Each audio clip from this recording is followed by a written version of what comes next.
From LinkedIn News, I'm Leah Smart, host of Everyday Better, an award-winning podcast dedicated to personal development. Join me every week for captivating stories and research to find more fulfillment in your work and personal life. Listen to Everyday Better on the LinkedIn Podcast Network, Apple Podcasts, or wherever you get your podcasts.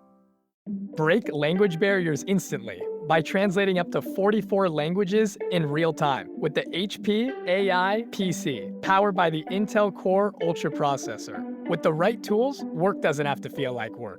Learn more at hp.com/AI PC.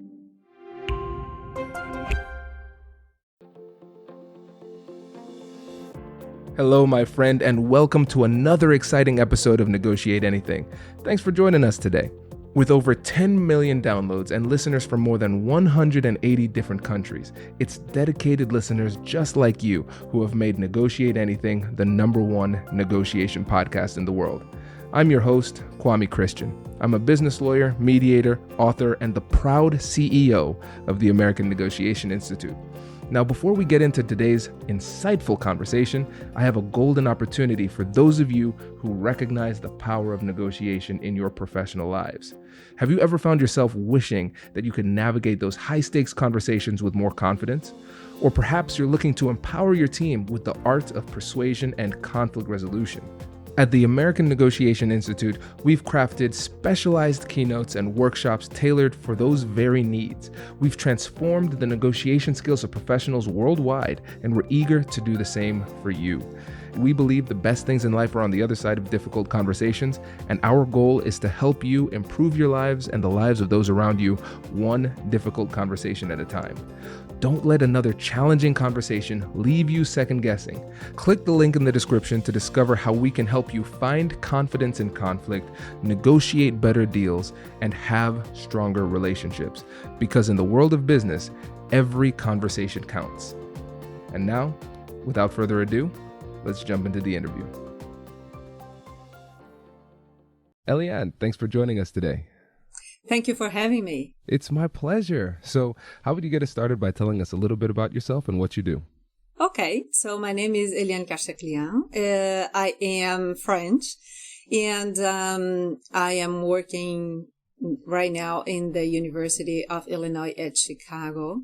And my field is international business, mainly international negotiation and international marketing. I've been working for companies across countries and across industries for more than 20 years before I got through Ph.D. and all the degrees you gotta get to be an academic. And today I am an academic as well as a consultant in international business. So this is pretty much what it is. That's great. That is great. And we're really excited to have you on the show to talk about international negotiation because, yes, it's negotiation, but there are some key considerations that we need to keep in mind. And considering how global things have become and how connected we are now with the web, I think it's more important now than ever to understand and have a full appreciation on the international aspects of negotiation. So we are excited to have an expert on the show today. Oh, very much. Thank you. And I am very much excited too. Fantastic. So let's start off with just kind of giving the listeners a rundown of what we're going to talk about. First, we're going to talk about your concept of the sustainable negotiation mindset, and then the importance of after the deal, a negotiation after the deal, and then why international negotiation is like no other type of negotiation. So first, let's talk about the sustainable negotiation mindset. So what is the sustainable negotiation mindset? Let's just start there. Okay, so that is the title of my book, which was released in 2017, because I rooted all my theory on physics, classical physics, and quantum physics, explaining that after all the natural phenomena and everything that we see in physics are just like culture. There are several things that prevent us to understand about culture because we don't link it to something we are already familiar with. So I created a metaphor, which is the rainbow. Why? Because the rainbow is intangible, yet visible, and this is what culture is. We only have a partial view of the rainbow because it stops at the ground, while the rainbow is actually circular because it's a drop of water. And the culture is exactly the same thing. We just see the way people behave, but we don't see why they behave the way, what is behind their behavior, and what is actually shaping their behavior. And so there are, you never really can touch the rainbow. You can see it from distance. And this is also what happens with culture. So there are several similarities. And sustainable negotiation to me means that we need to think about not only long-term relationships, but certainly about more sustainable relationships. It's not about saving the planet. It is about saving your relationships with your partners. Most of the theories about negotiation are short-term. You go, you negotiate, you sign a deal, it's done. I don't see it that way. Mainly now because we might think that the markets are getting bigger because we talk a lot about global marketing, global markets, and we are, as you just said, all interconnected. However, the markets are shrinking because of all the mergers and acquisitions we have every day around the world. That means that we have less and less independent companies and more companies that are part of big corporations. And I like to say that this is just like when you go to a dance party. If you don't pick the people you want to dance with at the beginning, at the end, you might just dance with someone you don't want to, or just don't dance at all. So sustainable negotiation means that you are picking your partners now and you are negotiating with them in a way that this can be a long-lasting relationship because you understand each other and because you have the same vision of future.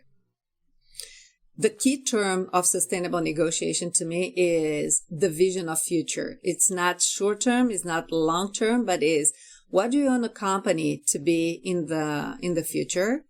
And you need to find your partners who would have more or less the same vision of future than you, and then you can walk towards the future together. So this is pretty much what the concept of sustainable negotiation is about. I love that. And I find that metaphor of the rainbow really fascinating. And one of the terms that comes to mind when I think about that is perspective, because the rainbow will be perceived differently depending on where you are situated, right? Even if we're physically relatively close to each other, it will be very different. And I think about times where I excitedly call family members in different parts of the city. I say, look, there's a rainbow. They say, no, there's not. So I really like that. And especially that intangible aspect of it. That's really interesting. And now let's say, hypothetically, if somebody doesn't understand the culture, the different cultures that are at play during these negotiations, in international negotiations, what are the dangers of not perceiving that rainbow and understanding it? Well, there are several dangers, First of all, you might seem rude while you were not.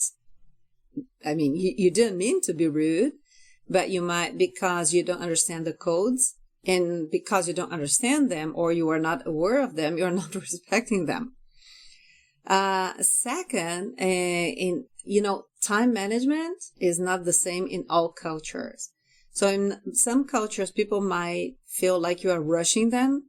And in some other cultures, people might think that you are just taking your time and, beating around the bush rather than getting really started with the negotiation. So you need to know about that. And there is also a matter of hierarchy. Who is it that you are sending abroad to negotiate with your partners? You need to have the equivalent in terms of hierarchy. Otherwise, they might think that you are not paying respect to the negotiation or that you are not taking that seriously. Or in any way, they are going to take it the wrong way. And you can make a lot of blunders just because you are not aware of the culture. And of course, we are not doing it in purpose. Sometimes you don't even realize that you are doing so. For example, in some cultures, you are going to be invited to several social activities. And you might think, what does this have to do with our business? I'm here to do the business, not to attend birthdays or weddings or any other social event. I just, don't know these guys. Why would I join in? And declining this kind of invitation is a big blunder, because it is important to understand that very little is decided in an office when we are negotiating. A lot is decided outside of the office. So we have lunches, dinners, social events, we have plenty of things, and these can be critical to a decision. It's not a waste of time. It is part of the negotiation. Absolutely. And I think really this is the most important point that we'll hit in this interview. So for the listeners out there who have international negotiations, and with the power of Zoom and Microsoft Teams, you are having international negotiations, right? If you're having international negotiations, I strongly recommend buying the Sustainable Negotiation Mindset. Okay. And so that's the most important point of this podcast. So there will be a link in the description below for that book so you can get easy access. And it's really funny, Eliane, that you say this, because you're right. A lot of the mistakes that we make will be significant blunders. And I think the thing that makes them so dangerous is the fact that we might not even perceive the fact that a mistake has been made. And think about the metaphor that you used of a dance partner. This is an elaborate dance for a long-term relationship we're trying to create with these people. But what might end up happening is that as we're dancing, we are stepping on their toes over and over and over again, and we don't know it. And then they want to go dance with somebody else, and we say, what's wrong with them? Well, when in reality, it's all you. Absolutely. Absolutely. Hello, my friends. Before we get back to today's episode, I want to ask you a question. Have you ever wondered how to elevate your team's negotiation game and how you can help the folks on your team have better, difficult conversations? At the American Negotiation Institute, we offer transformative keynotes and workshops tailored to empower professionals with top-tier negotiation and conflict resolution skills. Whether it's a keynote for your next event or hands-on training for your team, we've got you covered. Don't just negotiate. Master the art with the American Negotiation Institute. Click the link in the description to find out more. Elevate, negotiate, and succeed. Introducing the HP AI PC, your powerful AI assistant. Easily search through personal files, gain valuable insights, and make smarter, more informed business decisions.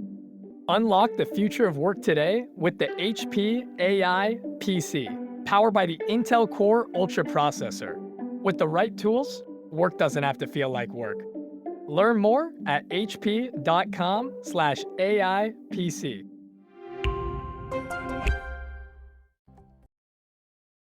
And one of the things I really insist on in all my books about negotiation is that this thing about win-win and win-lose are just illusions. You shouldn't go to a negotiation like you're going to a battleground, because you are looking for partners. You are looking for people who are going to help you get there in the future. If you are negotiating with someone, it's because you need them. Otherwise, you are not wasting your valuable time traveling, negotiating, and preparing your negotiation. That is for sure.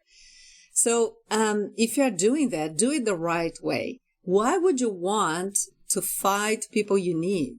That to me, this theory, and I'm sorry because I know that it is very widespread, but it doesn't make any sense to me. When you negotiate with someone, it's because you need that person. So you are not fighting your dance partner because otherwise this will end up being a very distasteful evening for everyone.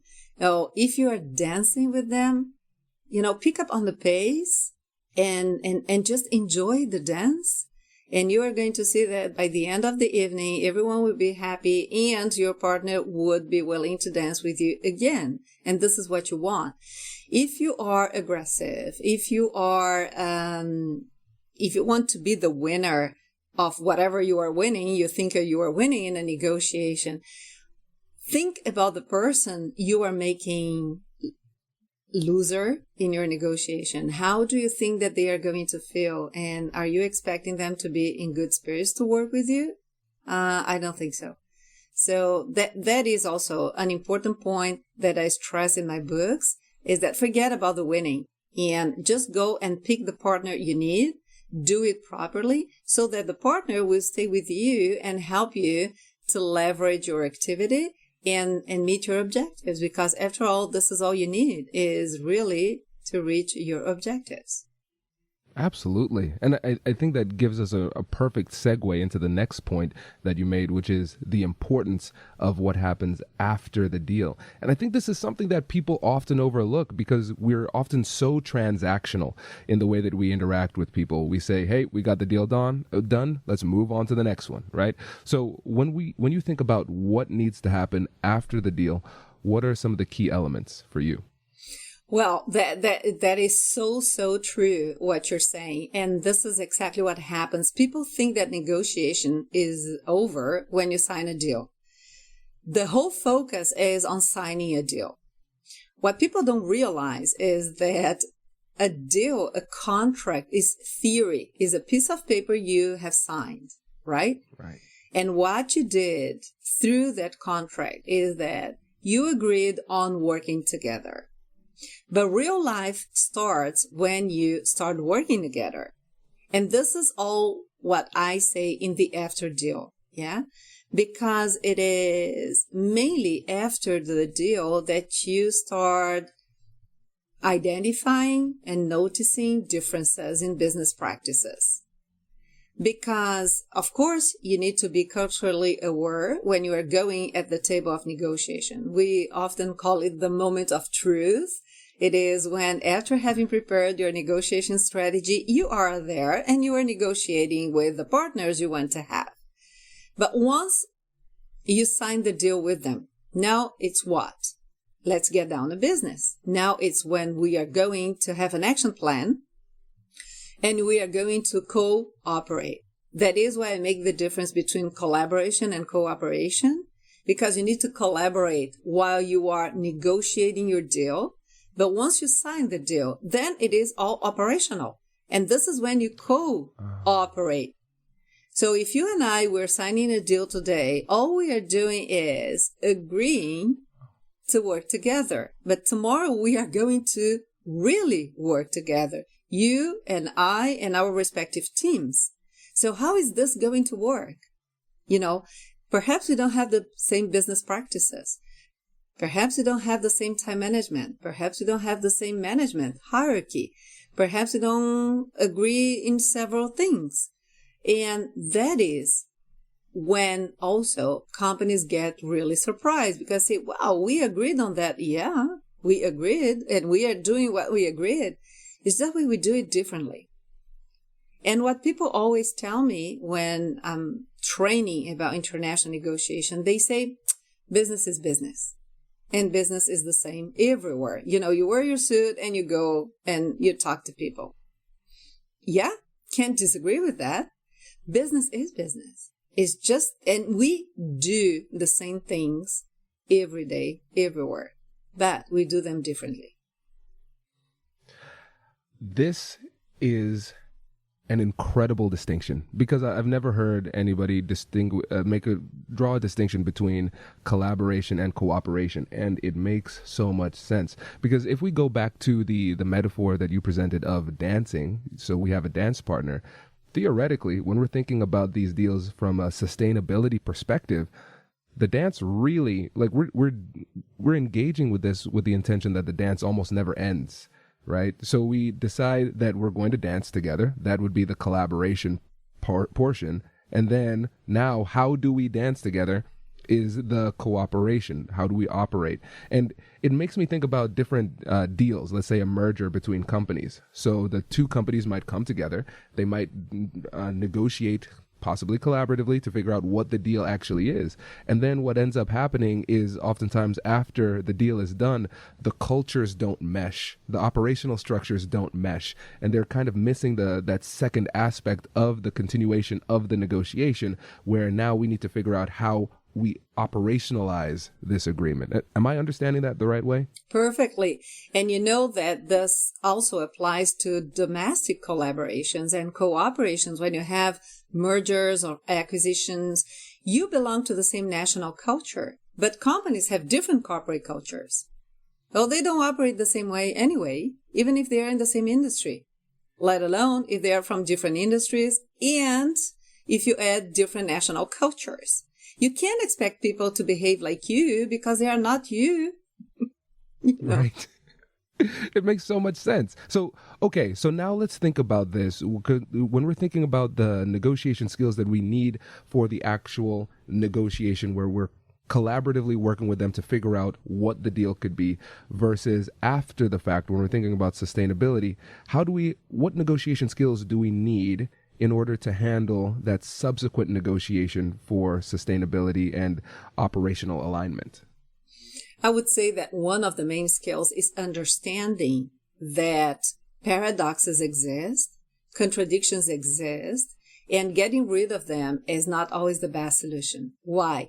Because when you have a more short-term point of view, you tend to eliminate, one by one, all the alternatives you have. And at the end, you are going, to end up with one or two, and then you are going to be in a dilemma, and you need to pick the right one. Well, that is a very risky decision, because what if the right one is right today and it won't be right tomorrow? Because context changes, and we rarely take context into account.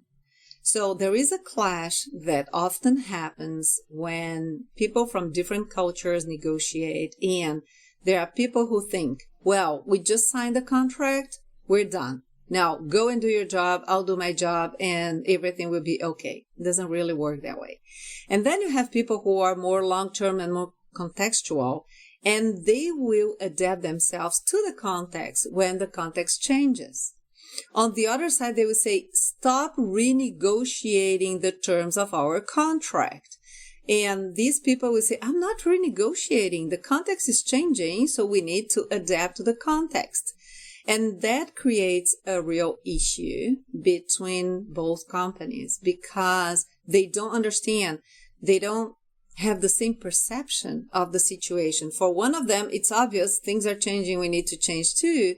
And for the other one is, so what you promised was not really a real promise. You didn't really intend to do what you said because now you are changing. We had an agreement and you are changing our agreement. So how can I trust you now? You might change your mind tomorrow again. And then you know very well, Kwame, no trust, no business together. So it can't last long if you don't have trust. Trust takes a lot of time to build, but it can be broken in few minutes. And then it's very, very hard to get back to trust again or to a healthy relationship.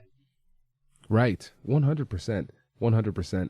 And I'm going to shout out an episode we had earlier, a couple years ago, with Dr. Kim Ellsbach, I believe is her name, and it was how to rebuild trust after it's lost.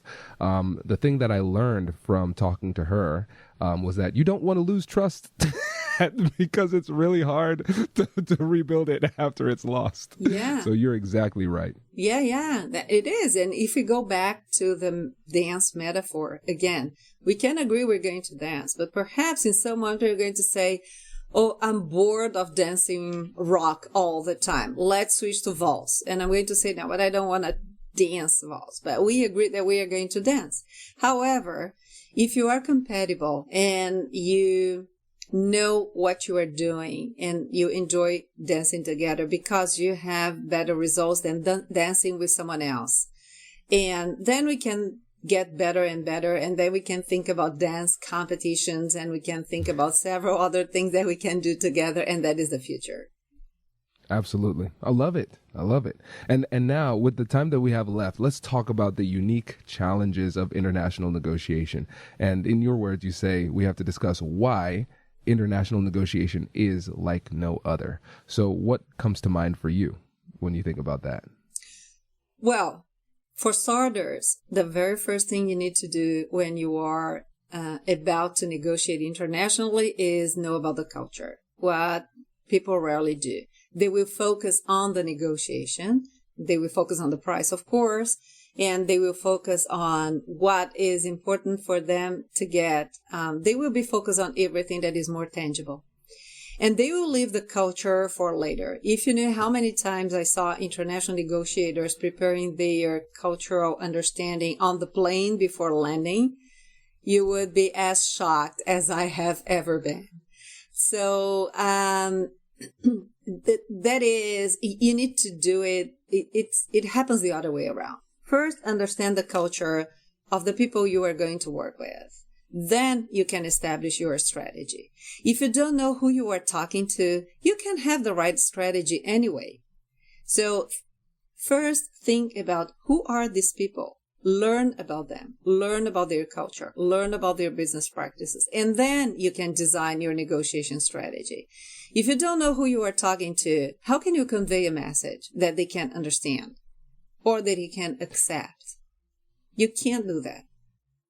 It makes so much sense. And Eliane, tell me if I'm conceptualizing this the right way, because I think a lot of negotiators make the mistake of thinking that culture is one of the pillars of strategy, when in fact it seems as though culture is the foundation upon which your strategy should lie. Absolutely. You are perfectly right. And we all know that culture permeates everything we do. The clothing, the thinking, the mindset, the greetings, the relationship with other people.